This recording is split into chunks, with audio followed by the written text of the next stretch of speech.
Nah, untuk itu beberapa waktu lalu Menteri ATR BPN pernah mengatakan bahwa pengadaan tanah di IKN itu adalah prioritas.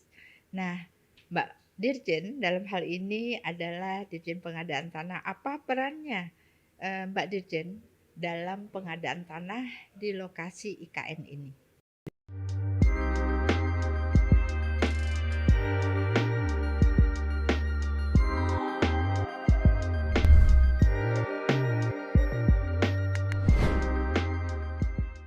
Halo sahabat ATR BPN, ketemu lagi di podcast ATR BPN.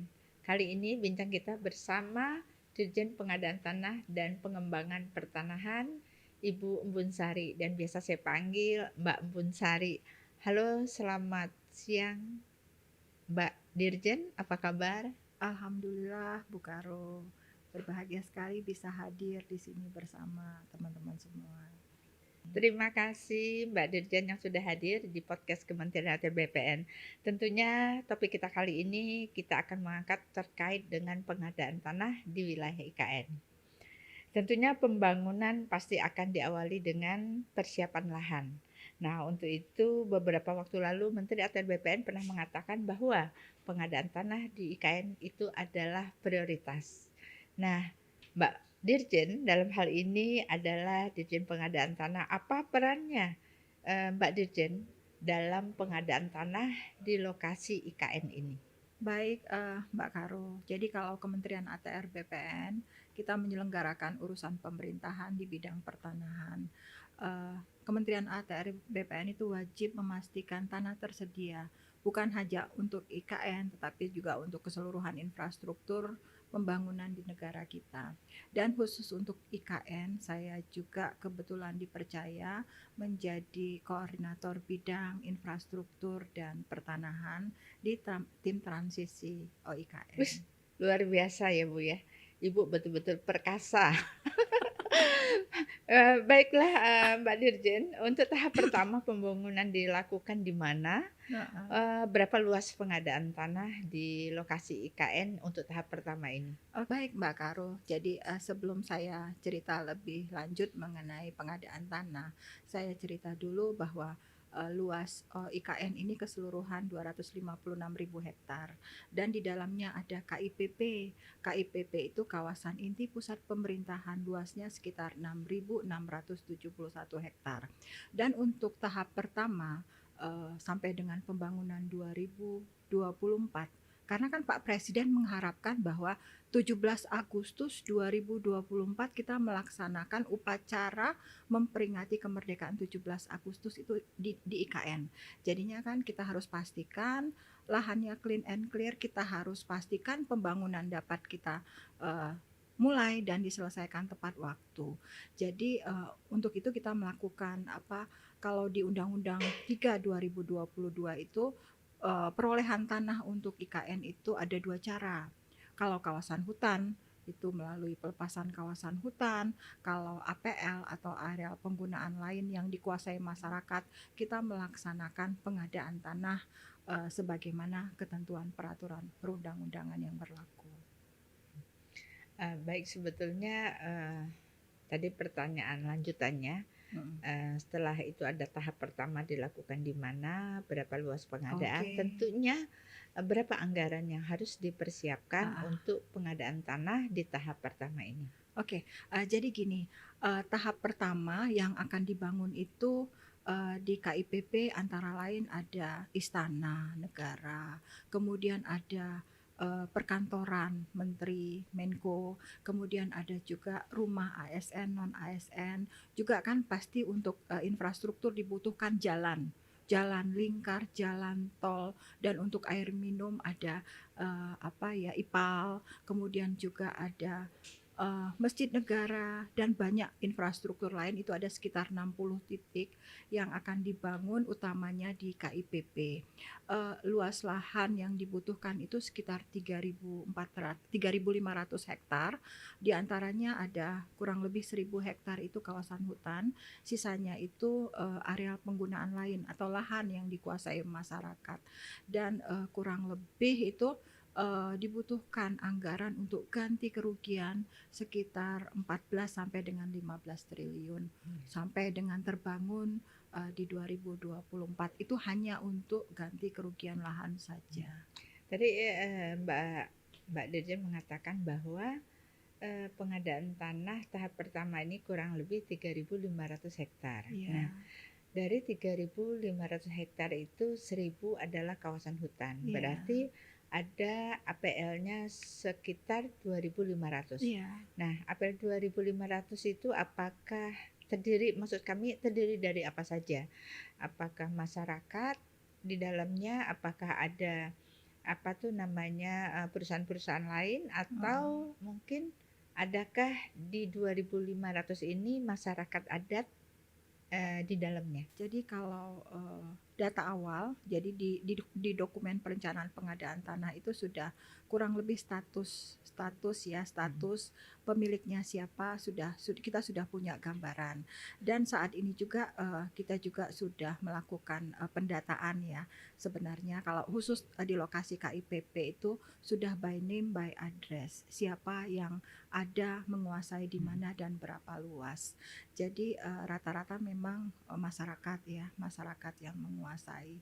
Dan kalau kita beberapa kali sosialisasi, intinya masyarakat di sana itu sangat antusias dengan IKN ini ya, dengan ibu kota negara. Bayangkan aja, itu dari katakanlah sebelumnya kan hutan ya, dekat hutan, lahan itu lahan desa, lahan pertanian, dan kemudian menjadi kota, kan ibu kota negara IKN, ibu kota Nusantara sih sebenarnya namanya. Jadi saya pikir banyak masyarakat yang sangat antusias dengan IKN ini. Tadi Mbak Dirjen mengatakan bahwa masyarakat sangat antusias. Jadi poin pentingnya adalah masyarakat sangat mendukung terkait dengan pembangunan di IKN ini. Jadi selama ini isu-isu yang di luar itu berarti nggak benar ya, Mbak Dirjen ya? Kalau dibilang ada benarnya, bisa jadi. Klaim-klaim itu sebenarnya banyak yang terjadi masyarakat adat ya, masyarakat adat yang mengklaim penguasaan di dalam kawasan hutan. Kalau itu kan memang kewenangannya ada di kementerian yang terkait ya. Kalau masyarakat yang ada di APL, saya pikir tidak ada masalah karena kan ganti kerugiannya itu jelas. Apalagi bahkan Pak Presiden kita sendiri berulang kali bilang bukan ganti kerugian tetapi ganti untung. Karena kan dalam pengadaan tanah itu mereka diganti rugi itu dengan harga pasar. Kalau istilah kita itu nilai perkiraan wajar atau NPW. Jadi saya yakin kalau pengadaan tanah pada umumnya tidak ada masalah, terutama di IKN. Gini aja Mbak Yuli, Bu Karo, saya contohkan saja untuk bendung Sepaku semua yang ada di sana. Sebelum ada kegiatan rencana bendung Sepaku Semoy, itu NJOP itu 2.000 per meter. 2.000 per meter. Begitu kita melaksanakan pengadaan tanah di bendung Sepaku Semoy itu nilai NPW tadi, nilai ganti kerugian tadi berkisar 35.000 sampai dengan 77.000 per meter. Itu tanah saja berapa kali lipat ya? Itu. Iya, luar biasa kan? Luar biasa. Itu mendadak banyak yang jadi orang kaya, banyak yang jadi miliuner dengan itu. Itu baru bendung Sepaku semua yang belum masuk IKN. Kalau sekarang IKN, sekarang aja kemarin kita sudah lihat harganya berkisar 650.000 sampai dengan 1 juta per meter. Per meternya. Padahal rata-rata mempunyai luas berapa ya? Ya beragam sih, tapi itu di atas 5.000 sampai dengan 2 hektar. Luasnya karena ya? Sebagian besar itu lahan pertanian. Lahan pertanian di Penajam Pasir Utara itu sebagian besar lahan pertanian. Akan tetapi memang kalau sudah mengarah ke Balikpapan ya sudah lebih masif ya penggunaannya. Baik, berarti yang kita tangkap di sini adalah bahwa masyarakat senang, masyarakat mendukung, di mana ganti rugi ini adalah ganti untung ya. Jadi pengadaan tanah ini memberikan harga yang cukup baik lah untuk, penggantian dari, negara. Nah, dalam pelaksanaan sosialisasi kemarin, apakah 100% masyarakatnya itu tidak ada yang protes, 100%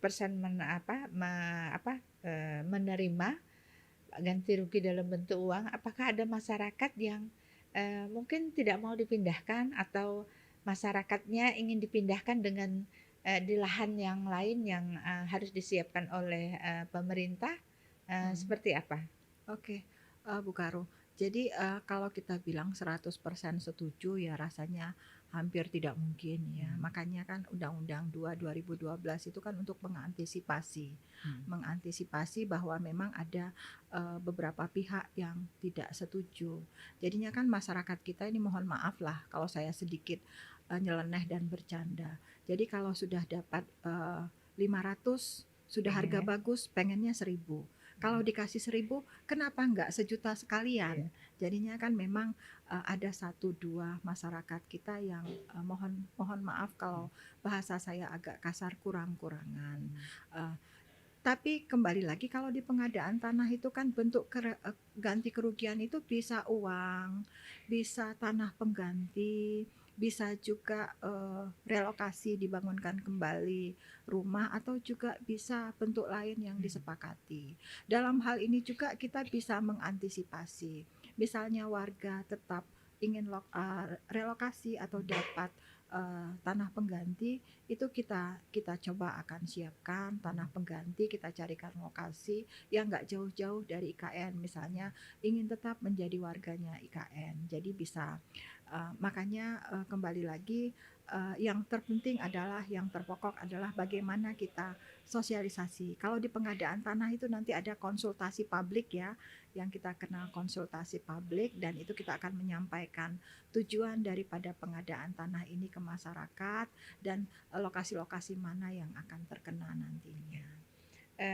Ternyata sudah banyak yang dilakukan di lapangan ya, Mbak Dirjen. Mhm, Nah, kira-kira, pada saat, pelaksanaan di lapangan dalam proses pengadaan tanah ini, mhm. apa kendala-kendala yang dihadapi, oleh tim, pengadaan tanah? Ya, yang pertama adalah yang kami lakukan adalah menyatukan persepsi ya. Karena, ini hal yang baru, bukan hanya untuk masyarakat, tetapi juga kita selaku pelaksana. Dan dalam pengadaan tanah itu kan banyak yang terkait. Mhm, Yang utama di sini adalah, pertama harus dipastikan dulu rencana induknya bagaimana, rincian rencana induknya di mana. Setelah itu pasti, kalau istilahnya adalah RDTR-nya di mana mau bangun apa dan berapa luas. Kan kita harus, siapa, kalau di tahapan pengadaan tanah itu kan ada 4 tahapan kan. Sebelum masuk ke pelaksanaan atau kita ATR BPN itu turun, kan ada dulu perencanaan, harus disiapkan dulu dokumen perencanaan mhm, pengadaan tanah. Dan kalau berdasarkan undang-undang, dokumen ini harus disiapkan oleh pemrakarsa. Pemrakarsa adalah instansi yang membutuhkan tanah, bukan ATR BPN. Kemudian juga selanjutnya persiapan. Persiapan ini mulai dari verifikasi dokumen perencanaan pengadaan tanah tadi sampai konsultasi publik kan menyampaikan ke publik sampai dengan keluar kesepakatan publik dan penlok mhm, itu dilaksanakan oleh pemerintah daerah. mhm. Kalau dalam IKN berarti kan itu Otorita otorita. IKN. Nah, Mhm, hal-hal itu kan juga bukan hanya masyarakat, berarti kita juga harus mensosialisasikan ke semua mhm, yang terkait. Juga harus dipastikan juga anggarannya ada apa mhm, tidak. Kalau masyarakat nggak dibayar, di mana sih yang mau masyarakat mhm, kehilangan tanahnya tidak dibayar? Karena ajas pengadaan tanah itu adalah ajas keadilan, masyarakat menyerahkan tanahnya dengan ganti kerugian yang layak dan adil. Jadi saya pikir, apa ya, berproses kalau dibilang susah-susah banget, enggak, toh mhm. jalan. Iya, Dokumen perencanaan pengadaan tanah toh sekarang sudah bisa dikatakan sudah final dan mungkin minggu-minggu depan kita sudah konsultasi publik. menurut Pak Mudah-mudahan tidak ada masalah. Dan lagi satu kelebihan daripada, Undang-Undang 3 2022 dan juga Perpres 65 yang khusus untuk tanahnya IKN banyak keleluasaan dalam hal pengadaan tanah. mhm, Jadi, kalau memang dimungkinkan B2B, ya B2B. Tetapi kalau tidak dimungkinkan B2B karena ada penolakan, ya kita harus tempuh dengan Undang-Undang 2 2012. Baik, kalau demikian berarti pengadaan tanah di IKN ini sudah sampai kepada tahapan untuk konsultasi publik, Ya, ya. Kalau segera. gitu, menurut Mbak Dirjen, kira-kira kapan pengadaan tanah ini selesai?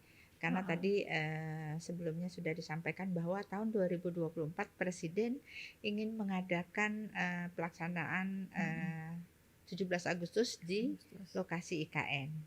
Ya, baik, Mbak Karo. Jadi saya apa ya, sebelum menjawab mungkin lari kemana-mana dulu ya.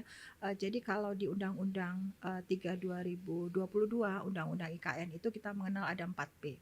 4P itu persiapan, pembangunan, pemindahan, dan penyelenggaraan. Jadi persiapan oke, rasanya sudah relatif matang banget. Kemudian pembangunan kita sudah mulai kok. Ada beberapa seperti misalnya Jalan Lingkar, finalisasi Bendung Sepaku Semoy, intake air minum itu sudah jalan. Dan Agustus ini banyak lelang yang sudah juga ada pemenangnya, konstruksi ya, pembangunan. Jadi karena utamanya pertama adalah saya belum cerita kalau KIPP itu sekitar 87% adalah kawasan hutan. Itu yang disebut dengan relatif clean and clear, tinggal menunggu pelepasan. Dan sebenarnya sebelum pelepasan juga kalau konstruksi berjalan ya boleh-boleh saja dengan izin daripada kementerian terkait ya. Karena kan sudah banyak nih lelang yang selesai, berarti kan harus jalan pembangunannya sambil paralel kita menyiapkan pengadaan tanah, karena itu hanya di sebelah selatan ya, yang APL di sebelah timur laut ya, di sebelah timur laut yang terkena pembangunan infrastruktur yang di APL. Jadi kalau yang di APL dan di KIPP itu relatif saya pikir tidak ada masalah, karena walaupun konsultasi publik ini akan mungkin insya Allah minggu depan kita laksanakan, tetapi kita sudah punya sebenarnya data inventnya by name by address yang tadi saya sebutkan. Jadi begitu sudah konsultasi publik, sudah kesepakatan publik, saya berharap itu tidak lama, tidak membutuhkan waktu lama. Kemudian penlok, begitu penlok jadi kalau di undang-undang untuk ident invent itu 30 hari, tetapi kan kalau lihat jumlah bidangnya ada dan data kita sudah relatif lengkap, itu tidak memakan 30 hari harusnya, dan appraisal setelah itu. Dan juga saya pikir kami di OIKN itu sudah melakukan MOU juga dengan MAPI. MAPI ini Masyarakat Asosiasi Penilai Indonesia, yang kita kan nilai itu ditetapkan oleh penilai ya, jasa penilai asosiasinya MAPI. Kita sudah koordinasi intens. Jadi saya pikir insya Allah semuanya dapat berjalan dengan segera, dan sebelum akhir tahun diharapkan sudah beres. Sudah selesai. Berarti dari penjelasan tadi bahwa pelaksanaan pengadaan tanah di IKN sampai saat ini berjalan sesuai dengan time schedule-nya ya. Nah, sudah itu sampai saat ini juga belum ada pengadaan tanah yang kita bayar karena baru batas inventarisasi, dan mungkin minggu depan baru masuk ke konsultasi publik, baru nanti ada penilaian dan tahapan-tahapan selanjutnya. Nah, paling cepat kira-kira kapan pelaksanaan pembayaran? Gini Mbak Yuli, tadi saya juga menjelaskan bahwa ada pengadaan tanah yang dengan tahapan, ada pengadaan tanah B2B, B2B. Jadi misalnya Jalan Lingkar yang dibuat itu ya, Jalan Lingkar yang dibuat itu kan dari dalam kawasan hutan.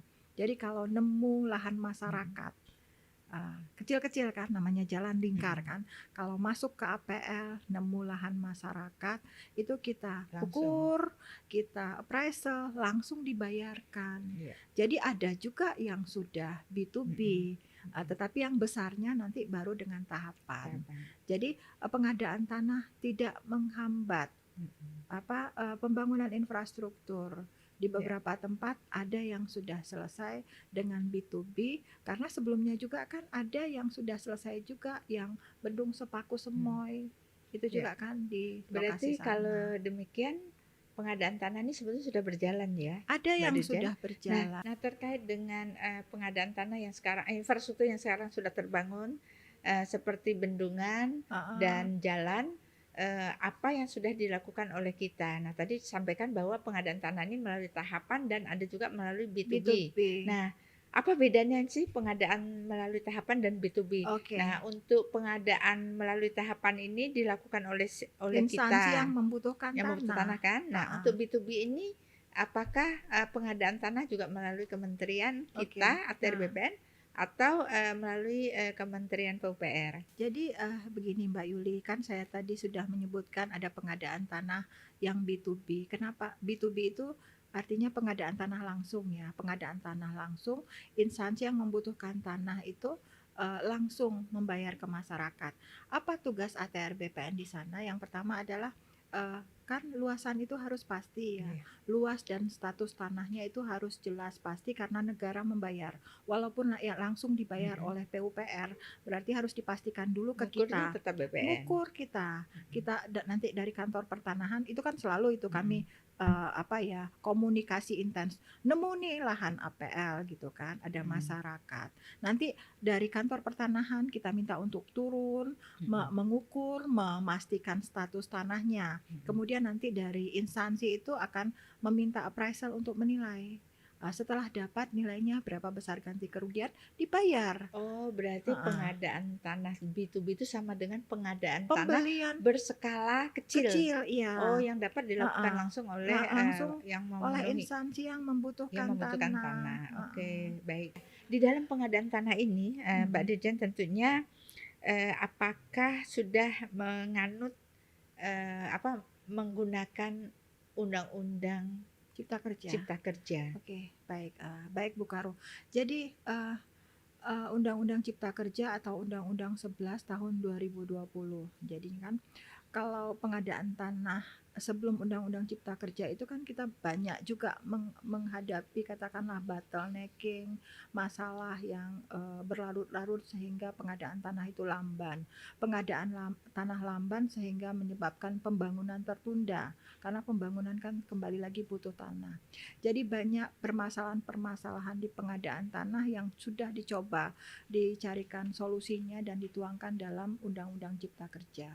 Jadi ada kurang lebih 12 ketentuan lah yang dirubah Undang-Undang 2 2012 itu dalam Undang-Undang Cipta Kerja. Jadi ada yang dihapus, ada yang diubah, dan ada yang diatur kembali 12 ketentuan itu. Dan anak daripada Undang-Undang Cipta Kerja merubah Undang-Undang 2 2012 itu sudah keluar PP 19 tahun 2021. Dan sejak berlakunya PP 19 tahun 2021, seluruh pengadaan tanah itu sudah menggunakan PP 19 tahun 2021, revisi Undang-Undang 2 2012 di Undang-Undang Cipta Kerja. Jadi bukan hanya di IKN saja, jadi seluruh pengadaan tanah sudah Menggunakan menggunakan, sudah menerapkan ketentuan yang baru. iya. Ini Mbak Dirjen, satu lagi pertanyaan terakhir. Mm-mm. Saya melihat bahwa di pengadaan tanah IKN ini Mm-mm. ada peraturan Presiden nomor 65 tahun 2022. Iya. Sebetulnya ini peraturan tentang apa ya, Iya. Mbak Dirjen? Ah, Setahu saya kan undang-undang juga ada pengadaan ah, tanah ini menggunakan Undang-Undang 2 nomor 2012. 2012. Iya. Tetapi khusus dengan IKN ditambah dengan Peraturan Presiden nomor 65 tahun Iya. 2002. Iya. Bedanya di mana nih? Oke, baik. Mbak Karo, Peraturan Presiden Nomor 65 Tahun 2022 ini turunan daripada Undang-Undang 3 Tahun 2022 tentang IKN. Jadi khusus mengenai perolehan tanah dan pengelolaan pertanahan di IKN. Ini khusus untuk IKN saja. Oh, Jadi banyak keistimewaan yang diberikan dalam pengelolaan pertanahan untuk OIKN. Salah satunya ditegaskan kembali tadi kan perolehan tanah itu bisa melalui mekanisme pelepasan, juga bisa utamanya melalui mekanisme pengadaan tanah secara langsung atau B2B. Ini yang membedakan dari Undang-Undang 2 2012. Kalau Undang-Undang 2 2012 kan disebutkan bahwa untuk luasan di atas 5 hektar itu harus dengan tahapan. Sementara luasan sampai dengan 5 hektar boleh menggunakan B2B atau juga boleh menggunakan tahapan skala kecil istilahnya. Skala kecil ini kan boleh tahapan tetapi cukup bupati wali kota saja. Kalau di IKN, jadi kalau dimungkinkan skala kecil maupun luasannya lebih dari 5 hektar, kalau dimungkinkan untuk pengadaan tanah B2B, kita laksanakan dengan B2B, boleh itu keleluasannya. Selain itu juga Undang-Undang Peraturan Presiden Nomor 65 Tahun 2021 ini juga mengatur mengenai land freeze dan hak yang diutamakan terkait pengelolaan pertanahan di IKN. Artinya kalau yang diutamakan untuk mendapatkan lahan atau membeli lahan di wilayah OIKN itu adalah IKN. Jadi kalau ada masyarakat ingin menjual tanahnya, harus tanya dulu ke IKN, apakah tanah ini dibutuhkan oleh IKN. Kalau ternyata IKN tidak butuh tanah itu, akan dikeluarkan izin yang bersangkutan boleh menjual ke pihak lain. Karena kan saya tidak sebut tadi bahwa di KIPP tidak semua lahan itu dibebaskan. Jadi kalau tidak dibutuhkan untuk infrastruktur IKN, masyarakat tetap ada di sana. Masyarakat boleh tetap memiliki tanahnya, menjadi warga IKN. Tetapi kembali lagi karena